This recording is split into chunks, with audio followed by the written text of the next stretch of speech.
Hello, everyone, and welcome back to the Billiken Breakdown. I'm Matthew Rocky, and we're here breaking down the Billikens' opening loss to the Santa Clara Broncos, an 85-78 7-point loss for the Billikens that honestly, I know Billikens are pretty disappointed about but if you go back and you listen to the preview, with all the returning minutes, with all the returning points, with all the length on defense, and considering you lost Robbie Avila with 4 minutes to play, I think Billikens have to be pretty happy with what they saw in totality from that game. Yes, dive right into it. Getting out rebounded offensively, 15-9 is not great. But you only lost the rebounding battle by 2, and the 17 turnovers also terrible. But the big thing I want to highlight there is they only got 14 points off those turnovers. And the big problem that the turnovers created wasn't that you were giving up easy buckets. It was simply that you weren't getting as many shots in totality as the Broncos. They took 5 more field goals from the floor than you did. They took 10 more free throws than the Billiken did. Other than that, you outshot them other than at the charity stripe. From the field, you outshot them 47.5% to 42.5%.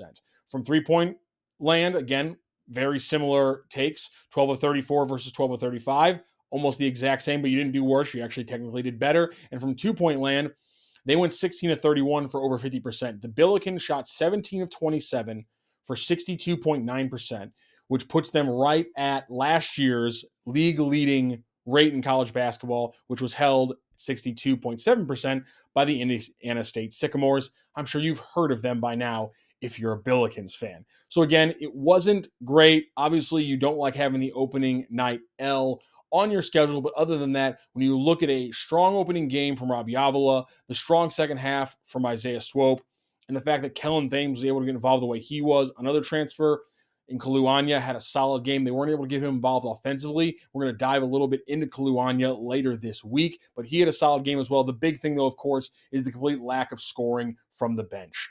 Larry Hughes got 5 attempts, 4 of them for deep. He didn't connect on any of those. And then your other bench players, AJ Casey and Josiah Doetzler, weren't able to get involved as well. Those are not ideal, but we're going to see later on in some of the packages we go through that those guys were able to contribute, and I think their ability to contribute will be added to later on. I do want to say Josh Schertz was very honest, very open in his post-game press conference, essentially saying he does not have enough players right now to play at the level of a NCAA tournament team. And there's no doubt in my mind, after watching them play, after seeing the profile of this team, Santa Clara's got a very good chance to be an NCAA tournament team. And I appreciate the honesty from Josh Schertz. And I also appreciate the fact that he said, we're going to get him there. So he believes he has those talents on the roster. He just thinks that they're not there yet. Maybe it's because of injuries and guys like Josiah Doetzler haven't been able to play and get acclimated. I agree. I think there are 2 or 3 more players talent-wise who could have played in that game at the level of Santa Clara, but they simply aren't ready yet. So let's dive into the deep part, the reason why you're really here if you're watching this breakdown video, a review of some of the tape from the game on Monday afternoon. So the 5 things we're going to be looking into are going to be some base offensive sets and plays from the Billikens, a little package I like to call good swope, bad swope.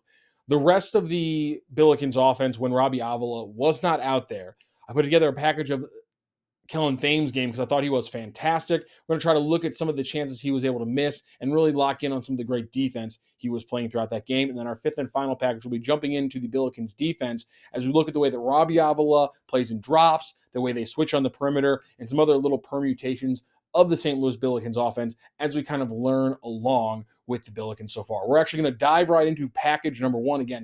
This is the Billikens offense. We're just taking a look at some of base offensive sets and plays. You will notice I tried to stay away from the bulk of the Isaiah Swope and Robbie Avila pick and rolls, or a lot of the usual Robbie Avila action that you're going to see, which is a lot of top of key stuff and a lot of dribble handoffs. You're going to see that throughout this plays because that is the St. Louis Billikens offense, and you can't watch their offense without seeing that when Robbie Avila is out there. But you're going to see a lot of other stuff that they use to get Kellen open, to get Kaluanya open, to get Gibson Jimerson open is the big one. What actions do they use to get those players open? That's what we're looking at in this first one. We'll dive into that specific stuff with Swope and Avila, and specifically Avila, probably next week, obviously, with him being at least out for the next game and a half or so. So let's dive in to package number 1 again, base offensive sets and plays from the St. Louis Billikens offense. Right out of the gate, I want you guys to watch Gibson Jimerson on this play. He's going to pass it off, but watch this little movement here. The two screens that Robbie Avila sets to give him space. Again, he's going to come down here. He's going to work right back the other way. Avila is going to reset his screen, try to open up space. Doesn't work. Watch, here's Kaluani. He's going to use a similar thing here. Robbie Avila is trying to give him space at the top of the key. This one probably more to get the ball to Avila as they try to there. They're not able to. Get into some other motion here. Going to see a lot of pick and roll from Avila and Swope. We're going to watch that, but I want you to watch Gibson Jimerson. He misses the three, and he's not going to get a shot here on the second chance, but a good rebound there by Larry. But watch Gibson here. Watch, he's going to go to the block. They're going to clear out all of this action with a pick and roll. No one's going to follow Gibson. He's going to get an easy shot, and he probably should hit that one. Again, I want you to watch Gibson and more of the weak side of this play because the primary action is Swope and Avila, but there's Gibson in the top. And watch what Kaluani is going to do. He's going to come down there, set a back screen that's wide open. Gibson Jimerson, they don't even see it. Gibson probably gets an extra pass to Larry if he wants to. Great offensive rebound, great hustle. But the big thing is the earlier action here to get Gibson open. That's what we're watching for in these plays. How are people getting open? Elbow screen to get Avila some space. Slip screen from Gibson. Now they're going to clear out that side for Isaiah Swope, and then he's going to attack. You get a good cut from A.J. Casey, and they're trying to get the ball to the corner, always trying to get the ball to the corner for Gibson Jimerson. Again, slip screen there. Same play here. Good cut from Casey. It's what you're going to notice in a lot of these plays. Good movement. Watch the cut here from Casey. Swope, just a little bit too complicated of a lane for him to get the ball through. Easy action here from the Bills. This is just what you're going to see a veteran way to get wing guys shots. You saw this in Travis Ford's offense. Pretty simple. Off ball screen. Give him a head of steam to curl towards the rack to and get a foul or bucket. That time he gets the foul. Same thing here. Watch the way they clear out Gibson from the corner to the top. So again, they're going to clear out Gibson to the corner to the top, and then Swope has all that extra room, do a little side action with Robbie Avila to get him, I believe it was his first bucket of the game. And again, watch how Gibson's going to clear from the top, and then Thames is going to fill, and he's right there for a quick pass from Isaiah Swope. And he knocks it down. Big shot there from Thames. Watch again. Gibson's going to come from the corner. He's going to clear out. Thames is going to fill that spot there, and then Swope has a little bit more room on the wing to operate. Watch Gibson in the corner. He draws eyes. Watch him right there. He's going to go down the baseline. Now there's nobody in the corner. Isaiah Swope's going to get it to Avila, and Avila's going to try to hit him on the back door. Watch it again. Gibson clears out. Swope backdoor. They can't get it back, but you see the action. High screen and roll there for Kalu. He rolls. Spain pick and roll. Watch this again. Screen the screener there from Gibson. A lot of action here. It looks boring because Isaiah Swope just takes himself, but he has shooters in the corners. He's got extra action coming from the Spain pick and roll. He's got a rolling Anya. He's got a Gibson Jimerson that potentially the defense isn't paying attention to because of that Spain pick and roll action. Just a lot of really good stuff from Josh Schertz right off the bat. This is not playing sets. This is just let the guys go out there and play the offense as they know how to play it. You're going to watch this. It's going to be a little bit more free-flowing, hence calling it flow, but watch the ball movement here. I mean, if Isaiah Swope gets that to Larry Hughes, it's even better. But I mean, you got Gibson in the corner. So what a beautiful play here. Again, watch the ball movement, the off ball movement. Again, Gibson's going to clear out the corner. You're going to get some pick and roll. That's a 4-5 pick and roll. We love seeing that. Look at Kellen Thames moving the ball. Robbie gets a pump fake, causes another action from the defense, gets fouled. Early pick and roll right here. Fake the backdoor screen. Now we get a little bit of a post action from Kalu. Need a little bit more movement here, but we're going to get it. Good job by Thames moving on the baseline. Now he's going to keep the ball moving because you get Avila, who's going to go in again to a little 4-5. I love that combo there. And then we move the ball quickly. We get Isaiah Swope a good shot. Just this is the flow. I think you all agree with me. We're seeing a lot of really good movement naturally in this offense, especially with Swope and Avila. We'll get into that later. There's again, he fakes that. He gets a cut from Gibson. We're opening up that space. We're going to refill it. Gibson's going to come around in a corner. Now we cleared out space. And this is a great job by Thames. Bam, perfect position. He's sitting in the dunker spot, exactly where you want him to be. If Avila gets that pass off a little bit cleaner, which he will do 9 times out of 10, that's an easy dunk for Kellen Thames every single time. And that was our first package. And the big thing that I took away from that, and like I said there in the audio, is just the amount of movement that we're seeing from the Billikens. That was the big thing that we heard when we saw Josh Schertz get hired, when they brought in Robbie Avila and Isaiah Swope. Your first thought was, man, this is going to be a fun offense to watch. Already out of the gate in day one, without even diving into the really deep nitty-gritty, Indiana State kind of stuff that we're also excited about. I'm watching an offense that's a lot more fun to watch just out of those base offensive sets and that flow package. Again, that's always going to be crucial because when a team's playing well, when they know what they're doing, when they know each other well, as we get later into the season, I think we'll see more flow. Let's get into our second package of today's video, and I like to call this one Good Swope, Bad Swope. All right, everybody, welcome to Good Swope, Bad Swope. Right out of the gate, Isaiah Swope, just a 6-step back. You can't even complain about this one. I mean, look at the space he creates. 22 seconds left in the shot clock. Probably don't like that. I don't care. It's beautiful. He's going to do it again. I mean, he leaves the guy in the dust. 30 seconds left in the shot clock. You probably don't like it. Or 22 seconds left in the shot clock, I should say. You probably don't like that, but what are you going to do when it's that clean of a step back? Isaiah Swope again. He's going to pull up for 3. Not that early in the shot clock. I like the play. Again, we're calling this Good Swope, Bad Swope because these are the missed shots. We're going to watch some good stuff pretty soon because he's going to pull up again. That one's a little bit early. That's honestly the only one of these first few misses that I have a problem with because it's too short. I know it's secondary shot clock, but that's the one I don't really like. He doesn't create the space he usually does. Watch here. He's going to call for the high screen and roll. He gets the big man. Every time he got a switch like that, he got a shot off. Again, he gets another shot off. Again, he's not making these. This is bad swope. But don't worry, ladies and gentlemen. Here comes good swope. Dots the eye over the big man, just like that. Every time he got a switch and he was able to attack it, just like he does right here, he absolutely smokes the big guy. That comes in handy throughout this entire second half, but definitely down the stretch a little bit. Swope, easy one there. You give him that kind of space, Avila is going to find him. He's going to knock that one down. We've moved from bad swope to a little bit of good swope. We're going to go back and forth a little bit throughout this clip package. Here goes Isaiah Swope again. You leave him that kind of space because you're worried about Robbie Avila. He'll punish you every single time. Again, this is where the game started getting close. We have no Robbie Avila on the court right now. He knows he's got to do it all himself. Look at the step back. Look at the make. And now it's going to be a 3-point game. Absolutely a huge nuts shot from Isaiah Swope on that one. Watch him get to the rack here.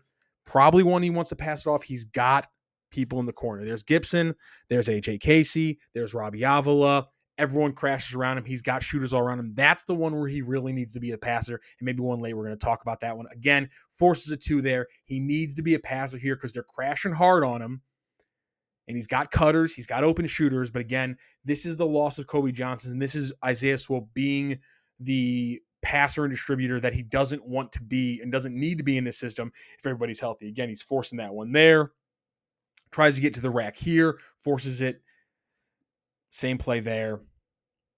This is Isaiah Swope, only player on the team with a majority of shots who shot below 50% from the 2-point range, 2 for 6 from the 2-point range. Watch him try to create here. He's got a wide open Gibson Jimerson in a 3-point game with 1:20 left to go. Right here, you think that's got to be a pass, but at the same time, I don't want to knock Isaiah Swope for this passing because while he only had 5 assists and he had 4 turnovers, and again, he did only go 2 for 6, when he did score a point in the 2-point range, he didn't do it the easy way and he didn't do it without style, as those were the 2 baskets he had there. Watch this one again as he gets into the paint. Again, he could have passed that one off, probably got an assist for a 3. But again, I don't want to knock his passing because he had a lot more assists than you gave him credit for in the box score. Just watch some of the passing right here that he doesn't get credit for. Wide open to Avila. The same pass we criticized him earlier for not making. He makes that one, but Avila doesn't make it. A ridiculous pass here from Swope. Great vision. He knows he's got Gibson there. This is great vision by Swope. I love this one. Slight little stunt there. Almost a full double commit and probably a mistake by Ensminger from Santa Clara. And he perfect pass there. No assist because Gibson, for some reason, can't hit the easy ones. Another crazy pass puts it right where Gibson wants it, high, so he just has to reset it from his left to his right. Again, cuts through. Watch him beat the man off the dribble here. Sees the vision. No look. That's an insane pass for Swope to make. And again, no shooter makes it. And then here's Gibson Jimerson. Lets it go through his fingers. But again, that is a nuts read to make on the back door from Isaiah Swope. Early on, again, you're seeing the misses. You're seeing the drives where he probably should be kicking it out. I think that was a very impressive game from Isaiah Swope overall. 24 points, 2 rebounds, 5 assists. He had 4 turnovers. Yeah, it took him 20 shots to get that 24. He shot 6 of 14 from deep. He was actually one of the only players, in fact, the only player who shot more than one shot inside the 3-point arc who went less than 50% from 2-point range. He went 2 of 6 from 2-point range. I believe I mentioned that in the audio. So he struggled a little bit, but man, it was impressive what he was able to do down the road. Big thing again is no Kobe Johnson in this game. And Josh Schertz talked about it in the post game. That's not what they want Isaiah Swope to do. He's not going to be a classic point guard. I'll remind people of a back and forth I had with Josh Schertz. It was maybe the second time we had ever spoken to Josh Schertz since practices started up, and he was going through how he labels his positions. And I asked him, "Is Isaiah Swope a point guard?" That how we got started. And he was like, "Well, you can call him a point guard, but you'd be wrong." And because he's not a point guard, he's a scorer, he's a shooter, and you saw him with the ball in his hands as a facilitator, probably more than the Billikens are comfortable with. And I think if you saw even in those plays, you saw a guy who can be a facilitator when he needs to be. But if you're asking him to do it for 40 plays a game, you're going to get a different outlook than if you're asking him to do it for 20 plays a game. I think that's what we saw in that package. Let's move on to our third one. There's going to be a lot of the same plays you saw from the Swope package in this next one. And this is the non-Avila offense. So this is earlier on in the game when he got pulled, and then later on in the game when he gets injured, and then some little plays in there. Just what does the Billikens offense look like when they're missing a Naismith watch player? Already got a good dose of the offense without Robbie Avila in the Swope package, but nonetheless, let's look sometimes. Right now, this is early on in the game when there was no Isaiah Swope and no Robbie Avila. They're down by 5. Good cut there by Casey. Good find, but unfortunately just a bad pass. Josiah Doetzler. First time in this season that we see Doetzler. He was solid, had one really good pass. Other than that, obviously, the bench not making a huge impact. Again, you're seeing a little bit of ball movement, but if you compare it to the other clips we've seen, which the Isaiah Swope package and just the base sets package that we started the video with, there's just no amount of the same movement. And a lot of these times I purposely have shots in here that are misses because they're usually ones you didn't focus on when we were watching the game. They're not the ones that we're going to focus on in a month or two, but there's still this team playing basketball. So we're watching the process. And again, this is early on when there's for a little bit there, no Swope and no Avila. You're going to get more Swope in here, obviously, in the game as Swope is handling the ball here. A lot more hand motions, a lot more pointing, a lot more directing traffic. It doesn't seem to have the same, flow that the flow offense did in the other package that we did earlier. Good pass there from Doetzler, probably his best play of the game. Little hammer action as they're trying to get Swope space there at the top of the key. Again, you saw Swope earlier, that same step back. You're going to see a lot of the same Swope plays we showed a little bit earlier because this is what parts of the offense are going to look like for the next week. Obviously, in the Avila game, their opponent on Sunday, not as big of a matchup, but even if it's best case scenario, we're not going to see 100% healthy Robbie Avila against Wichita State. So what is the offense going to look like for more minutes than usual when he's on the bench? You're watching it right now, and it's just not the same amount of movement that we're seeing when Robbie Avila's out there on the court. And that's saying a lot considering because of the back injury, because of the earlier ankle injury, Robbie Avila hasn't had a huge amount of time to get comfortable with non-Swope players. But if you watch the earlier clips, team sure as hell looks like it works a lot better when he's in there as a cog. Not even the main piece, just as a cog. Everyone seems to be moving better when he's out there. I think it's just an infectious way that passers and playmakers like him are able to roll. I still think every time you watch that play that Isaiah Swope needs to pass that one a little bit more.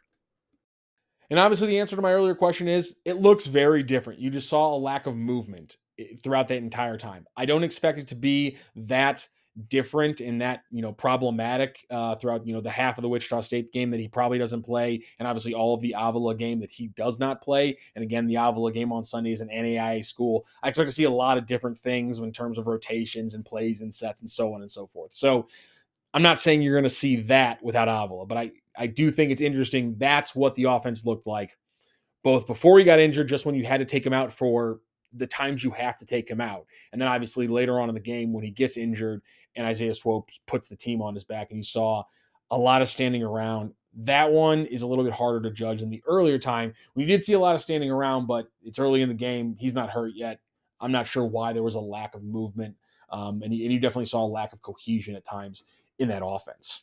Let's move on to our next package. This is going to be the Kellen Thames package. He's had such a good game, 16 points, 7 rebounds. He also added an assist, and he got that 16 points on 6 of 9 shooting, 2 of 4 from deep. That means he hit 4 of 5 shots from inside the arc.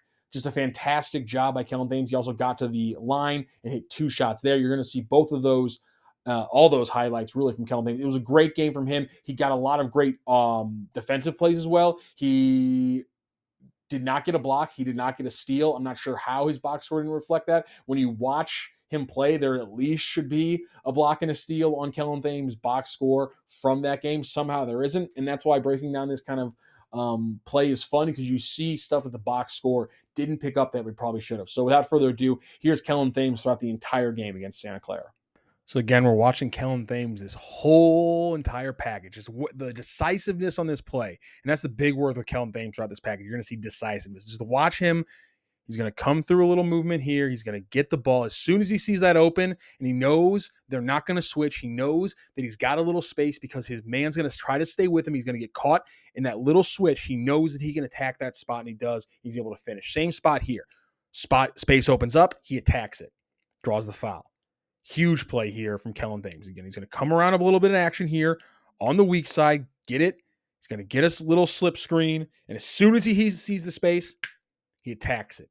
That's the name of the game of Kellen Thames. When we saw him do it right out of the gate after getting some surprising news that he was going to be the starter, that's huge. And again, here he is filling the space that Gibson Jimerson leaves out, and he's hitting the shot that he perfectly trails down into the corner for. Again, another job where he's just spotting up exactly where he should be, and he knocks down the 3. Those are going to be huge moments from Thames this entire season. If he can knock down those shots, it's going to be big for him. Watch him there. He just looped into the corner, and then he's just waiting there for a pass from Swope. Swope finds him again. Unfortunately, Thames can't knock that one down, but he's in the right spot, and he can hit those shots. We've already seen him do it a couple times. Good pass here in transition. Gets the assist to Gibson Jimerson. Another great pass here. Larry's not going to be able to hit this layup, but I love this jumping pass from Thames, because in transition, on the short roll, if he's playing the 4, if you will, he's going to be able to hit man in movement like that, and we proved that he can. I love this little slip movement here. Watch the pass to Robbie Avila. Avila continues the movement, but a great move from Kellen Thames. I absolutely love this pass from Kellen Thames. He's in the corner again, working with Avila, sets a little screen there. Love the placement. He's on the block right where he should be. If he gets a better pass, he's dunking that 9 times out of 10. And even so, he fights and he gets the putback. Just a huge game. Watch Kellen Thames. He's sitting here in the corner. Watch, he's hunting. He wants to make that cut, but he realizes it's not there. He waits for it, gets into the action with Larry Hughes, finds his spot again in the flow, sets the screen here, and watch the way it's going to create a little extra action for the dunk. Love that from Thames. He found his spot, waited for when he was going to be most effective, because, again, he starts here over in the corner. He looks like he's going to hunt for a shot if Swope takes it, because Swope likes to take that shot. He was waiting for it. Now he just gets into his action. Wait for the time where you can be most useful. Avila at the top of the key, getting a little off ball with Swope. It's going to confuse the defense for Santa Clara. Again, they don't switch, so there's a little bit of a confusion, and there he is for the big dunk. Now let's watch some defense from Thames, because that's going to be where he makes a lot of his money. He's long. He can defend 1 through the 4, maybe even smaller 5s. So watch his defense in these plays. Grabs the defensive rebound there and turns it into offense. I love this play because he immediately turns it into an offensive play by closing out the defensive possession with a strong rebound. Gets downhill. He could have gotten it to Gibson. I know he was looking for him there, but he instead finishes with the Euro. That's a sweet play. Watch him playing strong defense there. He loses his man. And again, that's a potential NBA winger in a Dama Alpha ball. And he's sticking with him in the perimeter. Watch the switch there with Kalu, but watch him. He's still being a dog down low with the big man. And he's going to get a block. This is a huge defensive possession from Thames, and we're going to watch another one right here. He steps on the big man. He knows he has the quickness advantage, so he's going to try to cheat for the ball, and he's fighting right through it. Yeah, he's going to get called for a foul. I love the defensive toughness from Kellen Thames. And so I think a big question for a lot of people was, he has that 12-point first half. Why only 4 points in the second half? And you see, they get him involved. He's not able to hit the opportunities he's able to hit in the first half, but you see the same opportunities are kind of coming up for him. And you saw late in the play, the one I was pointing out, where he's hunting that shot. I think the familiarity factor across this entire Billikens team is a big thing. And Michael Gaines, my good friend and a big Billikens fan, was the first one to really point out how much of the familiarity factor because of the injuries, Robbie Avila, the back and the ankle and now the ankle. How much does that affect the familiarity? And I think that the Kellen Thames play where he's sitting there in the corner waiting for Isaiah Swope to take that shot and he's trying to time an offensive rebound, that is an interesting play because as Kellen Thames gets to know these guys more often, he gets to know their tendencies, his ability to hunt offensive rebounds and hunt cuts, that's going to blossom. And so I think those plays are huge when you watch them from that Thames package. I think that first game right out of the gate for Kellen, again, he's so humble and talking to him after the game. For him, he said his mindset wasn't any different, whether or not he's going to be a starter or coming off the bench. He said his mindset's not any different, whether or not he's playing as the swingman or the hybrid, which is the name for Josh Schertz's 3 and 4, respectively, in his system. So he's an incredibly humble creator. He's incredibly smart. He's incredibly talented. I think we're going to see a big season from Kellen Thames, and I think that package definitely says so. Let's move on to our fifth and final package of the video, and that's getting into the SLU defense. So a lot of plays here, and this one's, we're going to break this one down probably a lot slower and a lot more carefully in a later video on the channel. But right now, I just want to show people a glut of SLU plays so you kind of see what we're seeing, which is they're going to drop Robbie Avila in pick and rolls. And because of that, they're not going to switch Swope a lot. Even when he's switching or he's off the ball and he's switching with a 2 or 3 or 4, they're not going to switch Isaiah Swope a lot.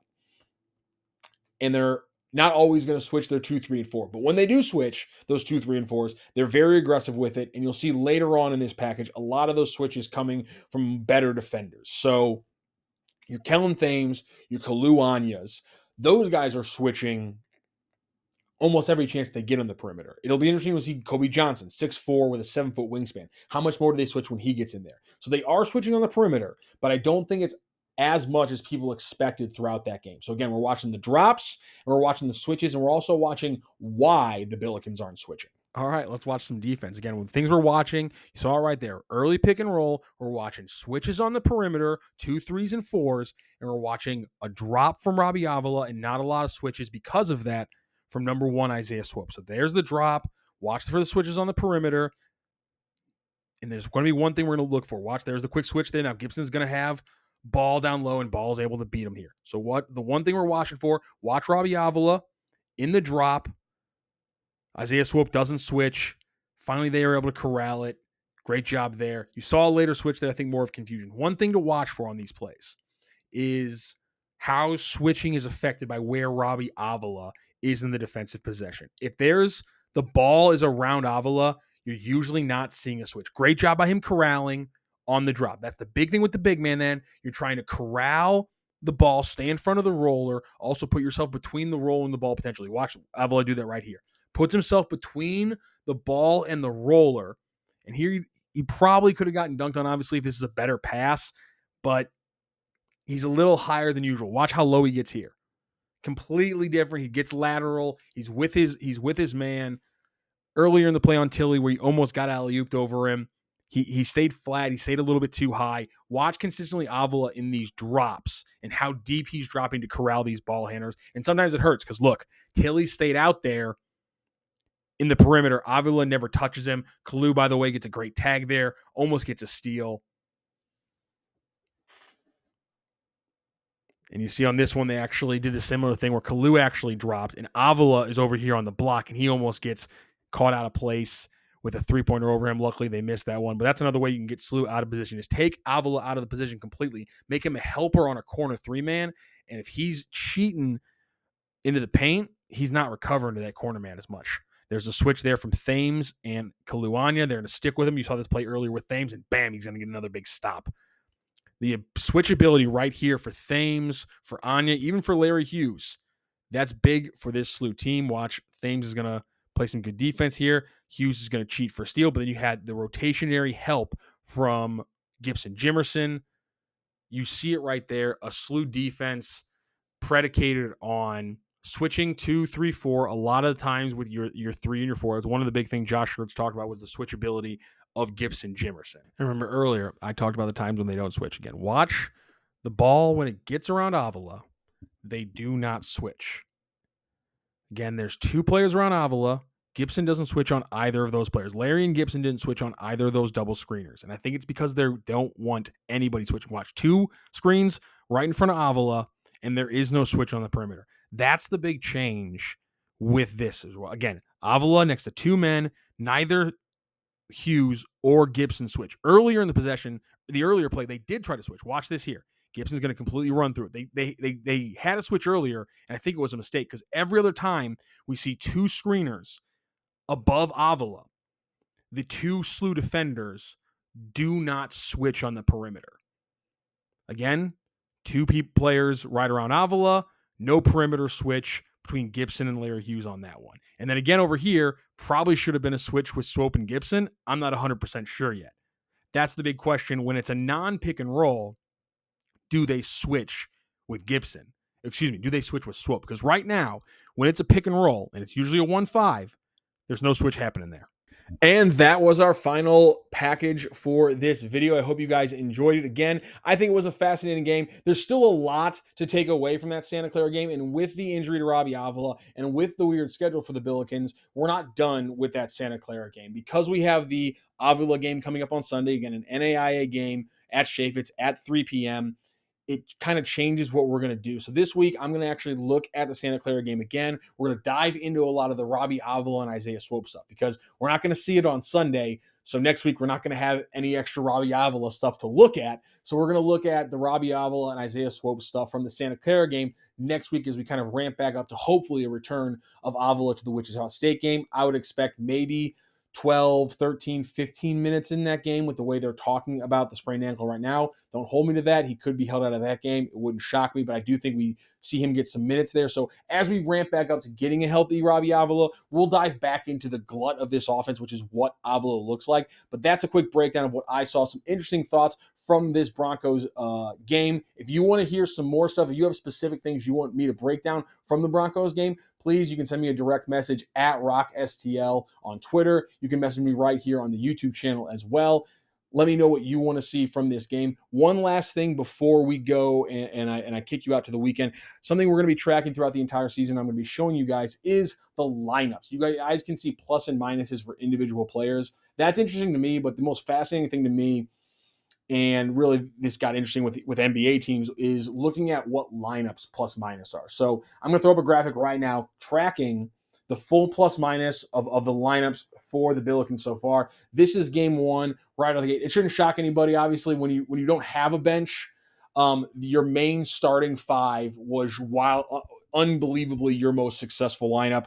The only other lineups that had positive finishes played for very short minutes. In fact, totally other than your one lineup, there was only one other lineup in the entire game that had a positive finish for the Billikens. So just something to watch for. Obviously, everything about this is going to change. As soon as you put in Kobe Johnson, this is going to look a little bit different. If Amari McCautry or one of the young guys starts to develop, this is going to get thrown a wrench in it. But that's the fun thing, because let's see how effective the starters are. Is there a random bench player who plays really well with four other guys? I think it's a fun thing to track. We'll be tracking it throughout the season. Again, this is just through the Santa Clara game, and we'll be watching that throughout the rest of the season. Just something we're going to be tracking here on the channel. Again, thank you so much for watching that last video last week. I'm sorry I only gave you guys about 40 minutes before game time to watch it. Now you got a couple days before the Avila game, and we're going to have a lot of time before the next D1 game to really break down and look at what's going on here.